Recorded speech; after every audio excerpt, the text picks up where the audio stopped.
असली विजय। एक गांव में एक युवक रहता था। वो बहुत तेज और प्रतिभाशाली था। उसने कई तरह की कलाएं सीख ली थीं। उसे तीर चलाना आता था, वो नाव चलाने में माहिर था और सुंदर घर बनाने की कला भी उसने सीख ली थी। जब वो अपनी शिक्षा पूरी करके गांव लौटा, तो उसे अपने ज्ञान और हुनर पर बहुत गर्व था।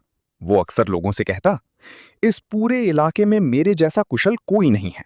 जो काम मुझे आता है, वो किसी और को नहीं आता। लोग उसकी बातें सुनते, लेकिन उसके शब्दों में अहंकार साफ दिखाई देता था। एक दिन गौतम बुद्ध वहां से गुजर रहे थे। उन्होंने उस युवक का घमंड देखा और सोचा कि इसे सही समझ देना आवश्यक है। बुद्ध ने एक साधारण वृद्ध भिक्षु का रूप धारण किया और हाथ में भिक्षा पात्र लेकर उसके पास पहुंचे। युवक ने उन्हें देखा और पूछा, आप कौन हैं?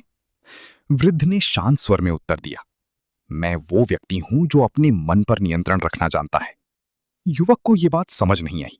उसने जिज्ञासा से पूछा, इसका क्या मतलब है?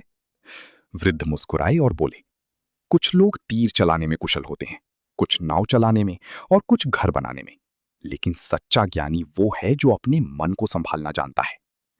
युवक अभी भी उलझन में था। उसने फिर पूछा, अपने मन को संभालना कैसे? वृद्ध ने धीरे से कहा, जब कोई उसकी प्रशंसा करे तो वो अहंकार से भर ना जाए। जब कोई उसकी निंदा करे तो वो दुखी या क्रोधित ना हो। जिस व्यक्ति का मन इन बातों से प्रभावित नहीं होता, वही वास्तव में अपने ऊपर शासन करना जानता है।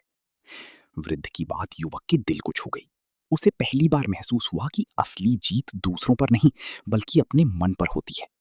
उस दिन के बाद उसने अपने हुनर का घमंड करना छोड़ दिया और विनम्रता के साथ जीवन जीने लगा। कहानी का सार, सच्ची बुद्धिमानी किसी कला में निपुण होने में नहीं, बल्कि अपने मन और अहंकार पर नियंत्रण रखने में है।